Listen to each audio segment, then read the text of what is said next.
अयोध्या रेसिपीमध्ये आपलं सर्वांचं स्वागत आहे. तर आज मी बनवणार आहे हिरव्या मटारची भाजी. नुकताच हिवाळा सुरू झाला आणि शेंगाला पण सुरुवात झाली. त्याच्यासाठी मटार घेतलेले आहेत, टोमॅटो, आलू, अद्रक लसूण पेस्ट, कांदा आणि कोथिंबीर हे त्याच्यासाठी मी साहित्य घेतलेलं आहे. तर हा कांदा आणि टोमॅटो मी आता मिक्सरला बारीक करून घेणार आहे. आता आपण फोडणी बघणार आहोत. त्याच्यासाठी मी तेल टाकलेलं आहे. त्याच्यामध्ये मी मोहरी टाकून घेणार आहे. हे बटाटा आपला असा बारीक मॅश करून घ्यायचा. आपली क्वांटिटी प्रमाण बटाटा वापरायचा. म्हणजे 6 ते 7 माणसासाठी मी हे 3 बटाटे घेतलेले आहेत. तर आता तेलामध्ये मी मोहरी टाकून घेतलेली आहे.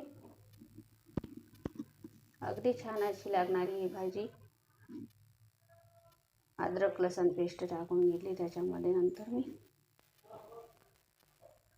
थोडंसं तळल्यानंतर त्याच्यामध्ये आपण हा मिक्सरला वाटलेला मसाला टाकणार आहोत. तो असा छान परतवून घ्यायचा. आता माझ्या चॅनलला नवीन असाल तर लाईक, शेअर, सबस्क्राईब करायला विसरू नका. हे बघा, आपण छान असा आता मसाला हा भाजून घेणार आहोत. हे बघा, आपण आता हा मसाला छान परतवून घेणार आहोत. तेल सुटेपर्यंत आपल्याला हा मसाला असा भाजून घ्यायचा आहे. हे बघा, छान तेल सुटत आहे त्याला. त्याच्यातलं टोमॅटोचं आणि कांद्याचं पाणी आटेपर्यंत आपल्याला हा मसाला शिजवून घ्यायचा आहे. अगदी लहान मोठ्या सहित ही भाजी आवडणारी, चवीला अशी खूप छान लागणारी अशी ही भाजी तुम्ही नक्कीच करून बघा. आता आपण त्याच्यामध्ये काही बेसिक मसाले टाकणार आहोत. त्याच्यामध्ये मी हळद टाकलेली आहे, मिरची टाकलेली आहे, लाल तिखट थोडंसं जास्तच टाकायचं. आणि त्याच्यामध्ये मी आता गरम मसाला टाकून घेते. हा मसाला टाकल्यानंतर आपण याला आणखी हा मसाला 1 मिनिट भाजून घेणार आहोत. मसाला हा व्यवस्थित असं भाजून घ्यायचा आहे. मसाला करपू नये त्याच्यासाठी आपण थोडंसं आता त्याच्यामध्ये पाणी टाकून घेऊया. बघा, छान आपला असा हा मसाला जळू नये म्हणून आपण थोडंसं त्याच्यामध्ये पाणी टाकून घेऊ. तर त्याच्यामध्ये आता थोडंसं पाणी टाकून घेतलं.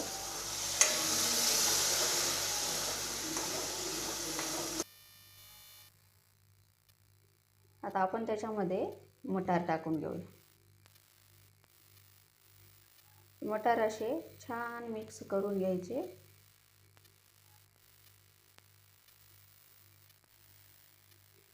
व्यवस्थित असं परतून घ्यायचं आहे. खायला खूपच अशी छान लागणारी ही भाजी.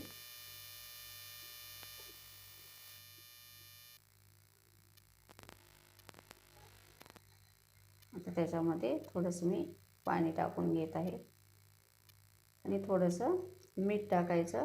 मिठामुळे आपले जे मटार आहे ते लवकर मऊ होतात. आता 2 मिनिटासाठी आपण त्याला झाकण ठेवून घ्यायचं. हे बघा, आपले हे मऊ झालेले आहेत असे मटार.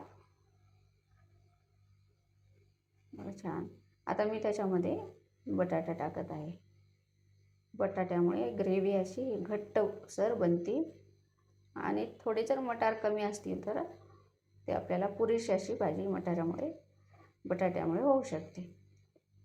त्याच्यात आता थोडंसं पाणी टाकून घ्यायचं.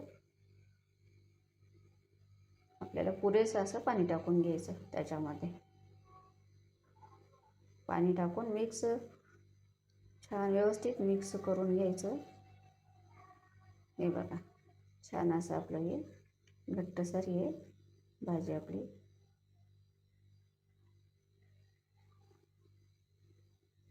दिसायला पण छान, चवीला पण खूप छान अशी लागणारी भाजी आहे. बघा, आता आपण याच्यावर झाकण ठेवून घेऊ शिजण्यासाठी. ही भाजी आता आपली झालेली आहे. हे बघा, छान बघा कशी मस्त भाजी शिजलेली आहे. त्याच्यावर थोडीशी मी आता कोथिंबीर टाकून घेते. आता ही भाजी आपली तयार आहे खाण्यासाठी. माझा व्हिडिओ कसा वाटला ते नक्कीच कमेंट करून मला सांगा. हे बघा, आपली आता ही भाजी तयार आहे. धन्यवाद.